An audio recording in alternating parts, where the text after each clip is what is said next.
योगिता किचनमध्ये तुमचं खूप खूप स्वागत आहे। आज मी तुम्हाला भाग 2 मध्ये पाटोड्या दाखवणार आहे आणि पाटोड्यांसोबतची आमटी दाखवणार आहे। तर त्याआधी माझ्या चॅनलला तुम्ही नवीन असाल तर लाईक, शेअर आणि सबस्क्राइब करायला विसरू नका। इथे मी 2 वाट्या बेसन पीठ घेतलेले आहे आणि मिरची घेतली, कढीपत्ता, कोथिंबीर, आलं, हिंग, जिरं, लाल तिखट आणि हळद घेतलेली। आपण इथे लसूणाचा वापर केलेला नाहीये। हे सगळं आता मिक्सर मधनं वाटून घेणार आहोत। पद्धतीने आपण वाटण तयार करून घेतले, बघू शकता।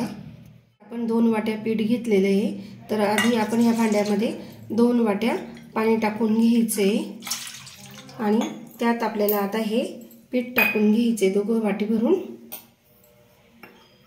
आणि त्यातच आपल्याला मीठ टाकून घ्यायचे। इथे मी चवीनुसार आवडीनुसार मिठाचं प्रमाण टाकणार आहे। मीठ टाकून घेतले आणि हे एकजीव करून घ्यायचे। यात बिलकुल सुद्धा गिठळी नको राहायला। आम्ही तर खरं खिशी घेऊनच करतो पाटोड्या, पण आज मी तुम्हाला वेगळ्या पद्धतीने दाखवणार आहे। कढई ठेवली होती, त्यात आता आपल्याला 1 पळी तेल टाकून घ्यायचे। आपल्याला पाटोडींसाठी फोडणी करून घ्यायची आहे।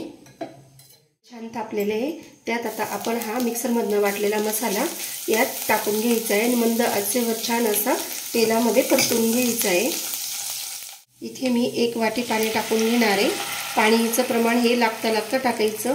मी 2 वाट्यांसाठी इथे आधी 3 वाटी पाण्याचा वापर करणार आहे आणि पाण्याला छान उकळी येऊ द्यायची आहे। छान उकळी आली आहे, त्यात थोडीशी वरून कोथिंबीर टाकून द्यायची आहे आणि आपल्याला आता हे पिठाचं सारण टाकून द्यायचे आहे आणि छान असं ढवळत राहायचे पूर्ण गोळा तयार होईपर्यंत। हे बघा, छान असं फिरवत राहायचे, गिठोळ्या गाठी पडू द्यायच्या नाही। त्यात आपल्याला असा गोळा तयार झालाय, बघू शकता तुम्ही। आता आपल्याला याला 10 मिनिटं मंद आचेवर असं झाकून ठेवायचे। आता आपण पाटोडींबरोबर जी आमटी करणार आहोत त्याच्यासाठी मी इथे खोबरं घेतले, कोथिंबीर, आलं, काळा मसाला, यात मी कांदा वापरलेला नाहीये, लाल तिखट, जिरं, हळद आणि हिंग घेतले आणि आता आपल्याला हा मसाला पूर्ण याच्यातून वाटून घ्यायचा आहे मिक्सरमधून। 10 मिनिटं झाले आहेत आणि बघू शकता छान असं आपलं पाटोडींचं पीठ वाफून झालेले आहे। हे बघा, चिटकत सुद्धा नाही हाताला। आता हे आपल्याला एका ताटामध्ये काढून थापून घ्यायचे। ताटाला तेल लावून घेतलं होतं आणि त्यात आता आपण हे थापून घेणार आहोत। पूर्ण इथे पीठ पूर्ण थापून घेतलेलं आहे आणि गार झाल्यावरच आपल्याला याच्या पाटोड्या करून घ्यायच्या आहेत। आमच्याकडे यावर खोबरं किंवा कोथिंबीर नंतर घालत नाही, असे प्लेनच पाटोडी ठेवतात। तर मी आता ही गार करायला ठेवणार आहे। आमटी आपण करायला घेणार आहोत, त्याच्यामध्ये हेच असं मिक्सरमध्ये वाटून आणि ते आमटीला घट्टपणा येण्यासाठी याचाच वापर करायचा आहे। गॅसवर पातेलं ठेवलेलं आहे आणि त्यात आता 2 पळी तेल टाकून घेणार आहे। ही आमटी थोडीच लागते आणि वरण सुद्धा थोडंच लागतं, कारण की खीर आणि कढी भरपूर लागते, त्यामुळे आपल्याला खीर आणि कढी भरपूर करावी लागते आणि आपण हा मसाल्यात सगळंच टाकून घेतलेलं आहे, त्यामुळे आता हा मसाला मी तेलात टाकणार आहे।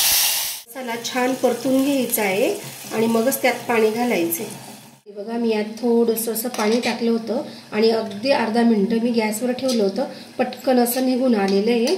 आणि आता हे आपण या मिक्सरच्याच भांड्यात दळून घ्यायचे। याची आमटी खूप छान लागते। तेल सुटलंय, बघू शकता। त्यात आता आपण ते दळून घेतलेले पाटोडींचं तर ते मी यात टाकून घेतलंय आणि ही आमटी खूप पातळ नसते, थोडी घट्टच ठेवावी लागते। तर तुम्ही तुमच्या आवडीनुसार यात थोडं पाणी घालत जायचे। तर मी यात पुन्हा पाणी टाकून घेणार आहे, मध्ये मीठ टाकून घ्यायचे आणि कोथिंबीर टाकून घ्यायची आहे आणि मस्त असं मिडियम गॅसवर 5 मिनिटं उकळू द्यायचे आमटीला। आमटी तयार झाली आहे, बघू शकता। खूप घट्टही नाही आणि खूप पातळही नाही, गार झाल्यानंतर ती थोडीशी घट्ट होते। सारणही गार झालेले आहे। आता आपण इथे पाटोड्या पाडून घेणार आहोत। अशा पाटोड्या झालेल्या आहेत, बघू शकता। हे बघा, मस्त अशी पाटोडी तयार झालेली आहे। आमच्याकडे अशा पद्धतीने पाटोडीला आकार देतात। अशा पाटोड्या झालेल्या आहेत आणि त्यासोबत ही आमटी झालेली बघू शकता तुम्ही। आणि आजची पाटोड्यांची आणि आमटीची रेसिपी कशी वाटली मला कमेंट्स करून नक्की सांगा। आणि आजचा व्हिडिओ बघितल्याबद्दल तुम्हा सगळ्यांना थँक्यू।